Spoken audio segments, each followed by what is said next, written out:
Mr. Lucas, Congress created the Office of the Director of National Intelligence to eliminate stovepipes of intelligence and to ensure integration across the elements while working hand in hand with the Undersecretary of Defense for Intelligence and Security. That's the Director of Defense Intelligence and the Principal Advisor to the DNI on Defense Intelligence.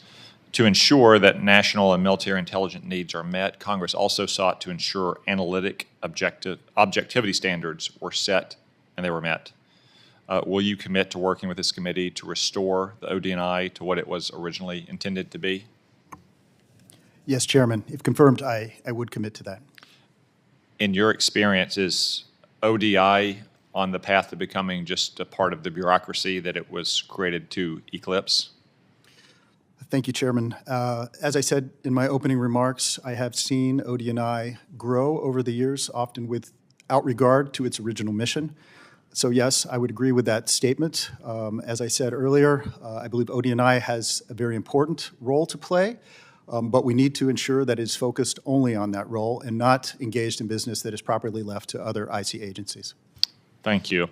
One point in particular is the relationship between the IC, the intelligence community, and the Department of Defense. I'm not aware of many processes or procedures, at least effective ones, for ensuring the needed collaboration between the DNI and the Undersecretary of Defense for Intelligence and Security. What are your thoughts on how we can improve that relationship? Well, Senator, I do agree that that is a critical relationship. The DoD brings a lot to the intelligence community, a lot of resources, a lot of individuals, a lot of power.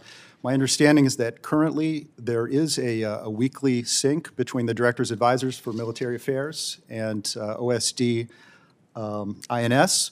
If confirmed, I would certainly expect that I would also have regular communication with that same office, with the Undersecretary, and I would be willing to work with the committee to look at whether we need any sort of formal processes or procedures to put in place to ensure that that coordination is continuing as it should. Thank you. Let's turn our attention to China.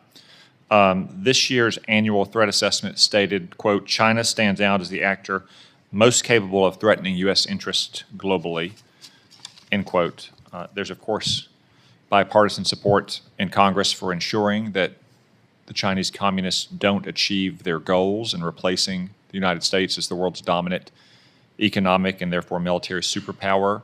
What's your opinion on whether the intelligence community is currently properly postured to address the threat posed by communist China? Thank you for the question, Senator. I have seen over many years as an intelligence officer that the IC has assessed that China is a key adversary and has placed a high priority on collecting and analyzing information to provide to policymakers regarding China's plans and intentions. If confirmed, I would certainly look forward to working with the IC agencies themselves to ensure that they are adequately resourced and are placing those resources in the areas that they need to be vis-a-vis China.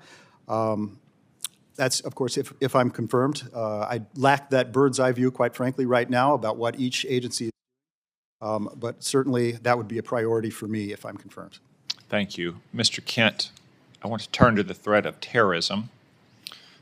China is, without question, our most serious long-term threat, the only nation that has the size and the wealth and power to potentially replace the United States as the world's dominant power.